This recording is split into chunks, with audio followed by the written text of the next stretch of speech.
Ons lees die oordenking vir 21 Februarie uit Die Here is my herder, met die vriendelike vergunning van Lizet Murray. Die opskrif by vandag se gedeelte is werklike omgee. Die teksvers kom uit 1 Samuel 25 vers 32 en 33. Dawid het vir Abigail gesê: "Geloof sy die Here, die God van Israel, wat jou vandag gestuur het om my te ontmoet. Mag jy geseën word vanweë jou insig en ook omdat jy my vandag verhinder het om bloed te vergiet en die reg in my eie hande te neem." Soms verloor selfs iemand wat naby aan die Here leef perspektief.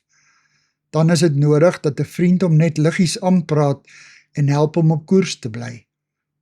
Ander kere is dit nodig om die persoon ernstig te vermaan en op 'n oordeelsfout of doelbewuste misstap te wys. Sulke persone word God se stem in iemand se oor. Behalwe die profete Samuel en Nathan, het die Here op verskillende tye in Dawid se lewe persone gestuur wat hom kon ondersteun en raad gee. Nadat Nabal, 'n vooraanstaande boer, Dawid se boodskapers sleg gesê het en met leë hande weggestuur het, toe hy om hulp gevra het, wou Dawid hulle se muur almal doodmaak. Nabal se vrou, Abigail, het hom egter oortuig dat dit verkeerd sou wees. Dikwels, wanneer iemand ons berispe, voel ons skaam en verneder. Ons is dadelik op die verdediging. Dan beskuldig ons iemand anders. Alhoewel ons weet dat ons gefouteer het, wil ons dit nie erken nie. Dawid se reaksie was egter: "Geloof sy die Here, die God van Israel, wat jou vandag gestuur het, en my verhinder het om bloed te vergiet en die reg in my eie hande te neem."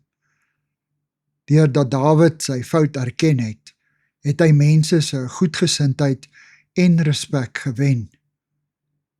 Here, help my om te besef dat dit juis 'n teken van volwassenheid is om my foute te erken. Amen. Dankie vir die saamkuier. Ek deel Lizet se kontakbesonderhede in die inligtingsparagraaf van die kanaal. Daar is ook skakels na voorlesings van Lizet se ander publikasies wat hier beskikbaar is.